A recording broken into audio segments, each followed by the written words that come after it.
Hi, folks. Looking at Module C.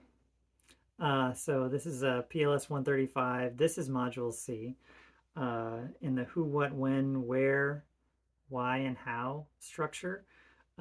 This is the when. So, of course, please take the other video I made with a grain of salt.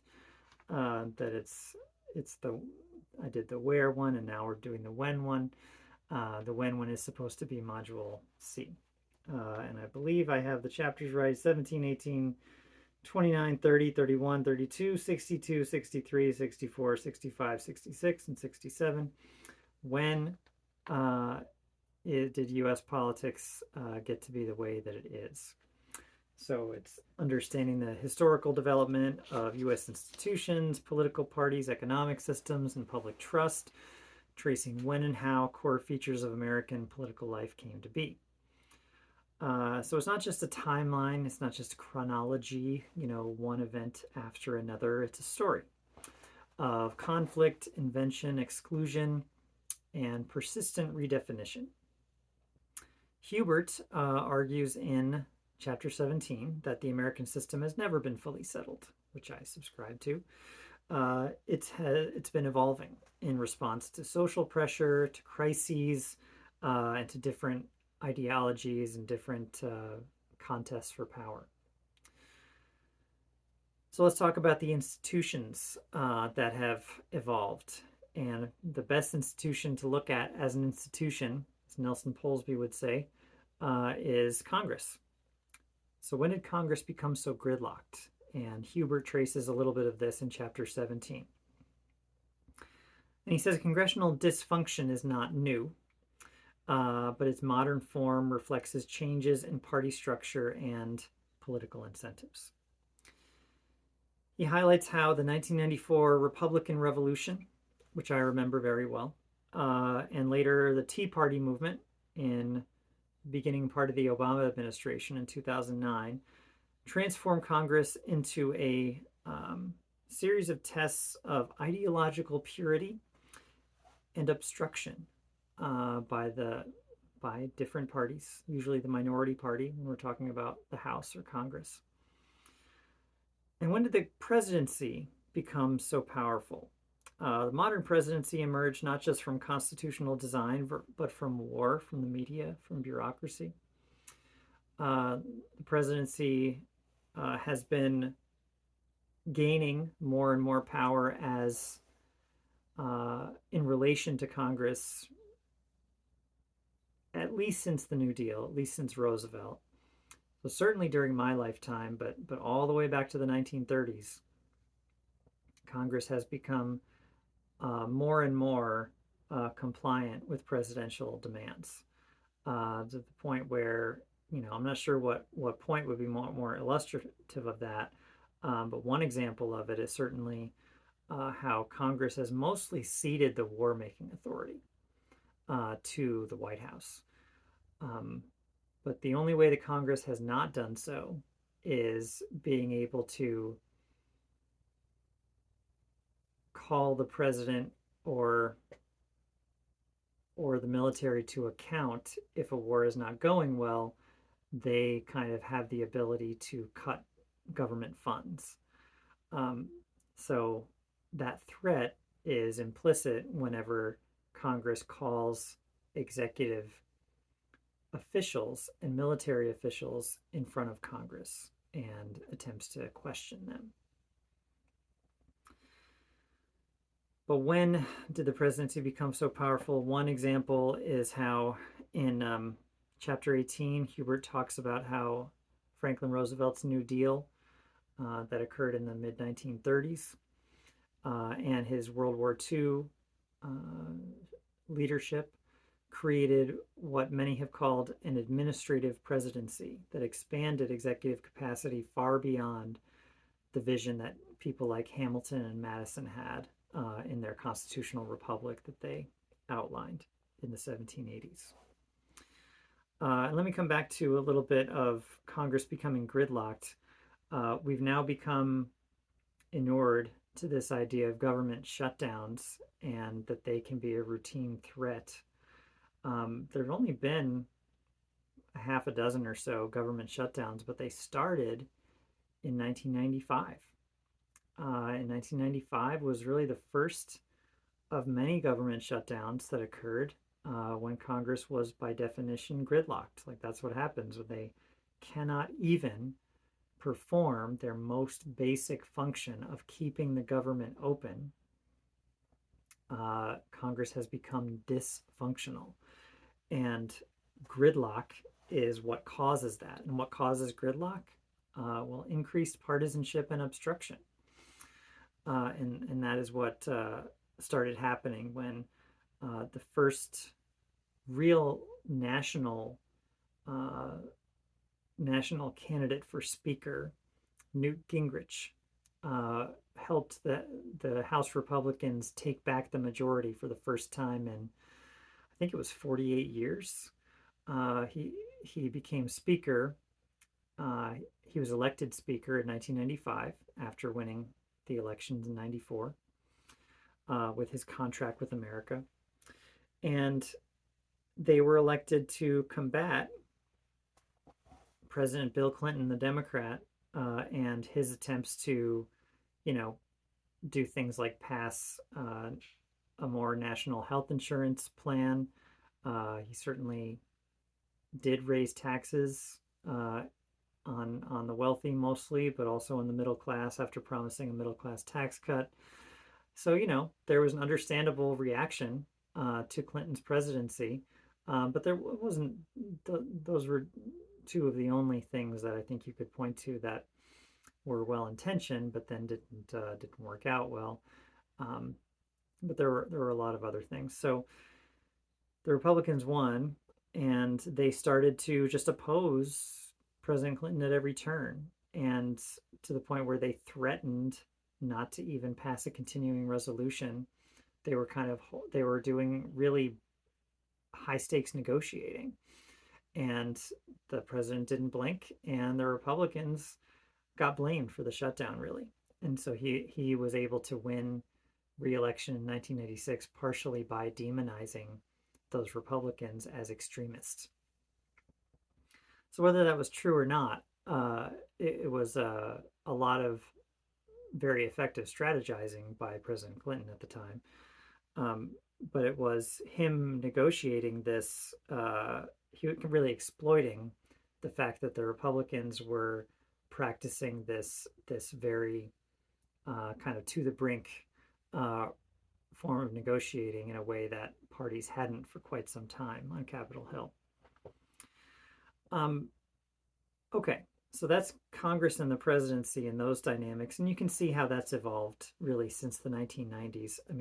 Just looking at any news over the last 30 years, you just see gradations of that. So about 6 or 7 government shutdowns that have been happening since then, where parties are just exploiting the dependence on jobs and on government services by people in the U.S. To force the other side to capitulate. It has been a standard practice since then.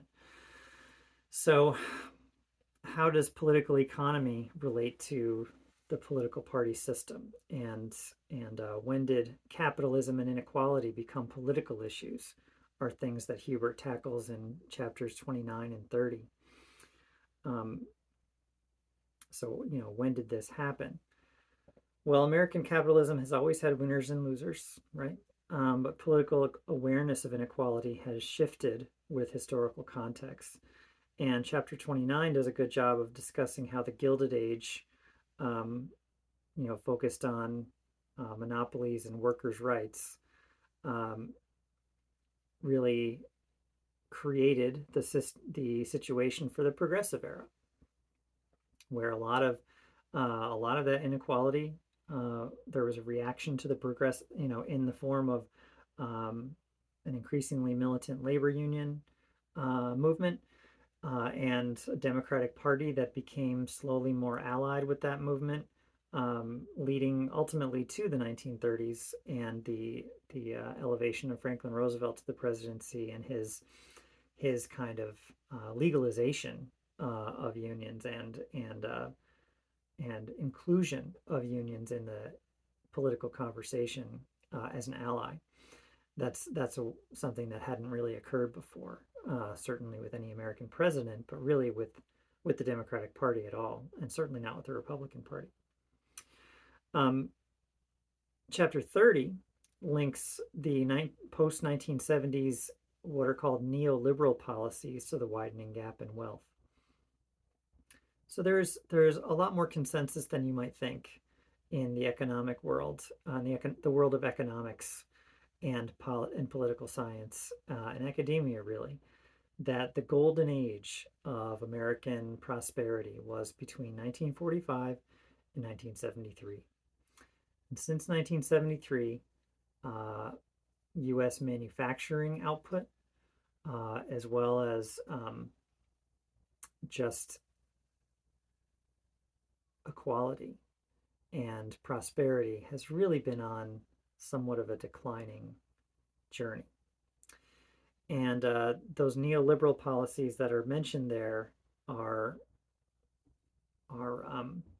this economic and political consensus around deregulation, kind of eliminating regulations, eliminating taxes, eliminating kind of barriers to business activity or disincentives from business activity from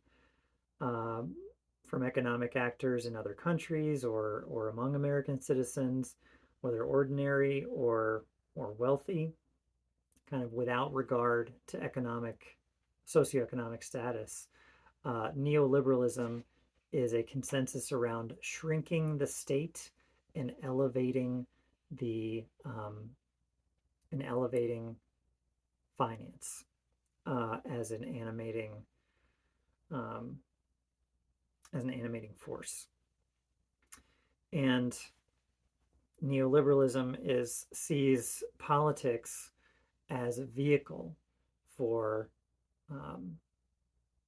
not only spreading that message, but enacting those policies that they think are the way to greater prosperity and a return to the prosperity of the golden age of American capitalism. But neoliberalism also, because you're taking away the gains of the labor movement, of the regulatory state, that everything that has been the kind of administrative presidency that FDR ushered in the 1930s and 40s, if you're taking that away, you are perhaps, you can see very plausibly how removing a lot of those what you might call barriers to wealth creation, but you could also call guardrails against the excesses of monopoly capitalism. Could say that.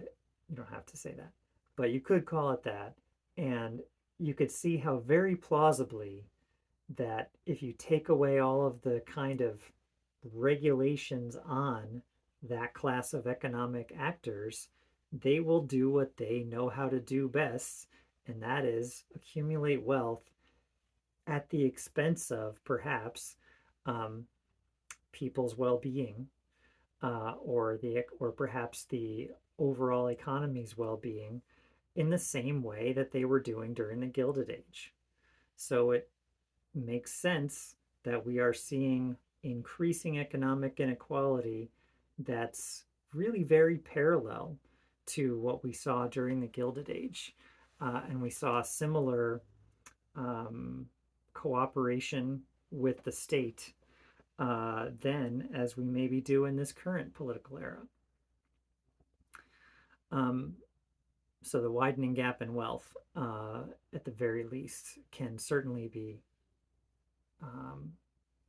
connected with the lack of regulation of those who are doing the inequalizing.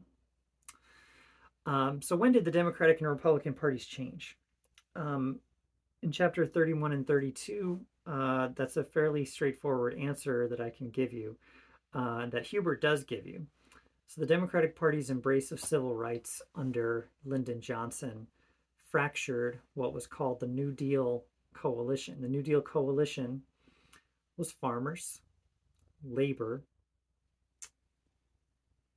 northern liberals, and southern segregationists. Who's left out of that coalition? People who couldn't vote from 1890 until 1965, and that would be black people in mostly the South. The vast majority of the black population in the U.S. was in the South, and may still be in the South technically, but not as pronounced as it certainly used to be. Um, but until the 1940s, when there was 1930s and 40s, when there was a great migration from rural areas to urban areas, both in the South and the North, there was not really a black population in the South. I'm sorry, in the North, in places like New York and Boston and Chicago and Detroit, um, or Baltimore. So all of those places saw a much higher black population in the 40s, 50s, 60s, 70s than it did in previous eras. And so you began to see a lot more consciousness among Northern liberal voters than there used to be about, because it was more of a reality to live with than it was when the South was a whole region away. So the Democratic Party embraced civil rights eventually. It took about 20 years of trying to champion this plank in their platform. So every party has a political platform that they run on. Even today, they're not what they used to be, but platforms have always been kind of a written document. It's basically just a contract of promises that some in the European context they call it their manifesto, but that's where the word manifesto is mostly really used. But platform is the same thing. It's just like it's a laundry list of promises and statements of belief and priority. And so the Democratic Party has one at the state level. They have them, and they have them all the way going back to the 1830s, about 200 years now. Um, but it took about 20 years for the Democratic Party to embrace this idea of a civil rights plank in its platform and to finally pass something. But that fractured the New Deal coalition. The Southern segregationists went away. And a lot of those folks ended up starting to vote for candidates like Nixon and Reagan in presidential elections, and they themselves, or perhaps their children, or people who were affiliated with them, had more of a conservative outlook, started to vote Republican in droves. And the really end of that transformation was in 1994 with what they called the Republican Revolution in 1994. So a lot of the people who voted for Republicans in a lot of white Southerners who no longer voted for Democrats but were still registered as Democrats would vote for congressional Democrats. That really all ended after 1994. So the kind of long-term, you might call it a realignment. I'm loath to use that word, but that long-term shift really cemented a little bit more after 1994, where you see the South and West of white majority states voting for Republicans for the most part. So the GOP's Southern strategy was complete. That was an explicit strategy from one of Nixon's advisors to try to exploit this new kind of fear of racial disagreement among whites to activate racial prejudice in them and create a new Republican coalition. It was mostly, you could arguably successful at least. So let's see. So that's the party system in a nutshell. How have institutions fared? Do Americans trust government? That's a question for you that you should be able to answer. The answer is really no. But when did that start? Was it in 1968? Hubert talks about how there was a collapse in faith in the system, accelerated by scandals and declining civic education. Well, that's true.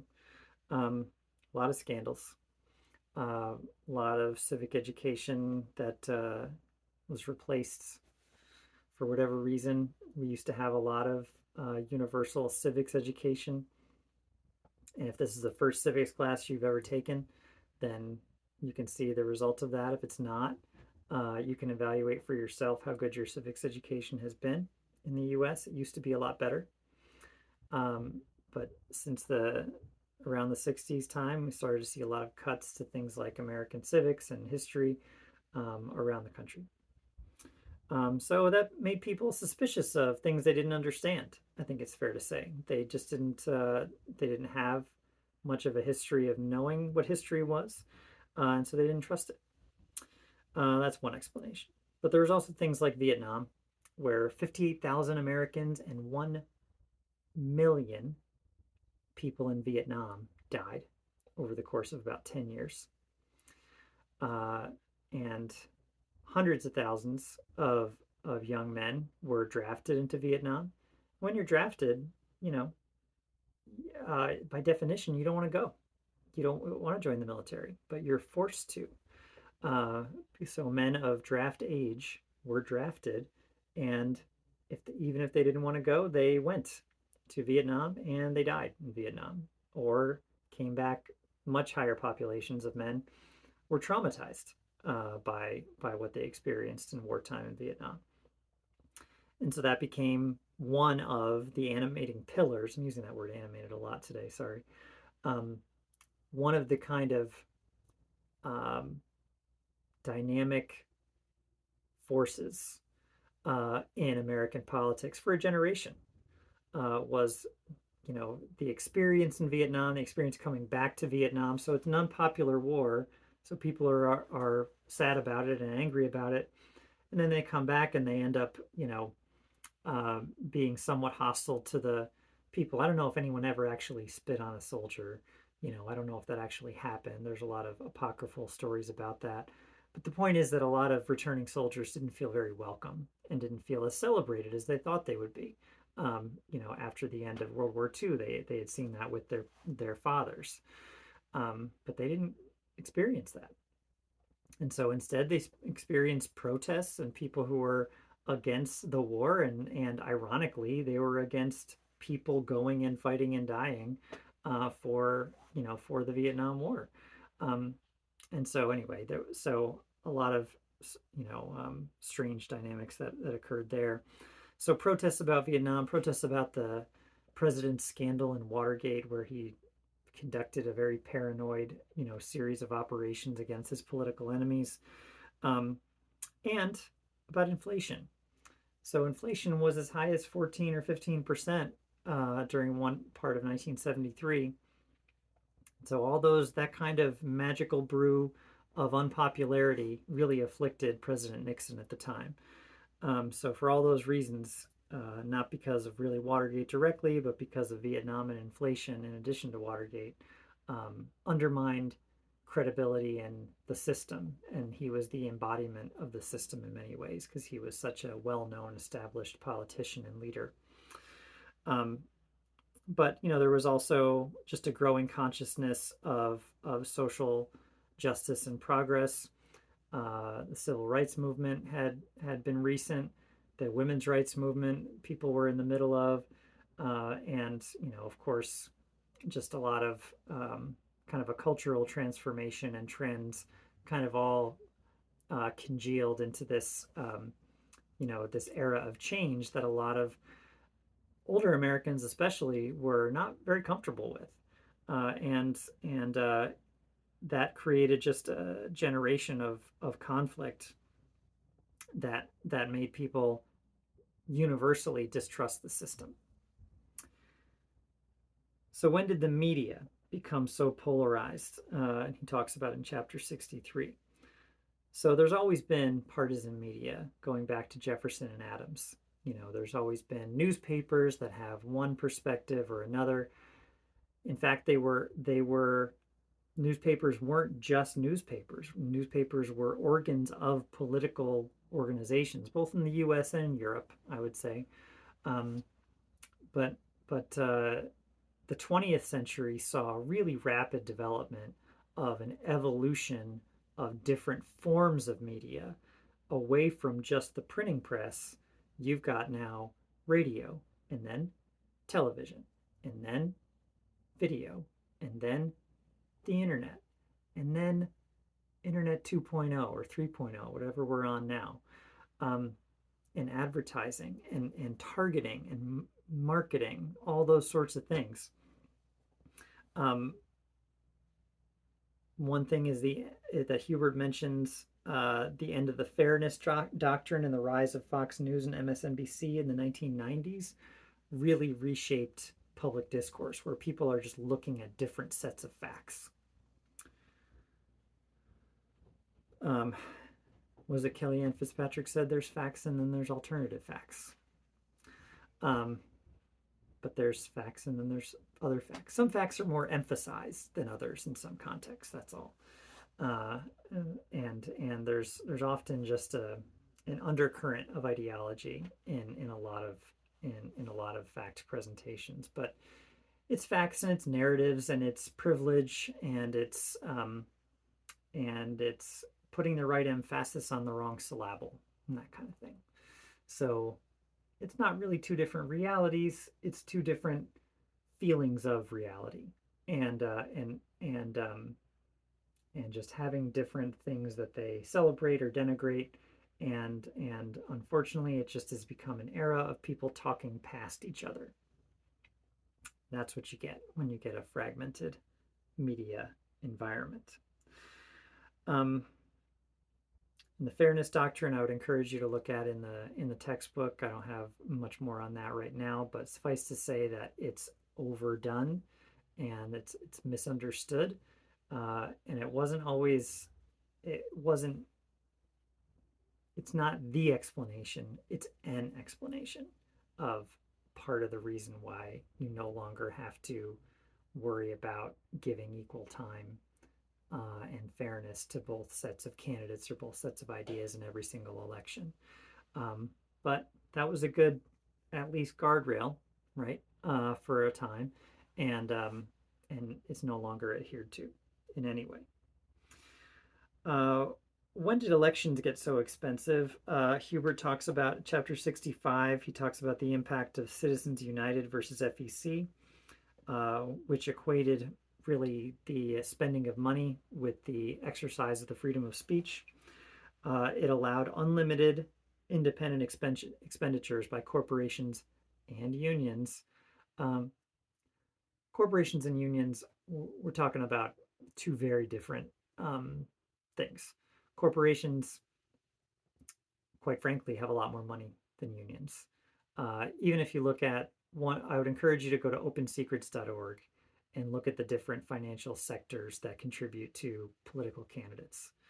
And there are, let's say that there's 10 sectors, and of those 10 sectors, I think labor counts at, like, all the sectors are corporate sectors. All the sectors are corporate sectors. One of them might be government employees at somewhere at the bottom. But labor itself, labor unions, are like number 7 or 8. But all the other ones are business. So if you add them all up together, they outnumber what unions spend by, I don't know, if I were to say 10 to 1, it would be inaccurate, maybe 20 to 1. So yeah, unions really stopped unions, or really allowed unions to go wild in their spending. But in reality, it allowed corporations to go wild in their spending. So it's driven record-breaking campaign finance. To say record-breaking is no longer shocking.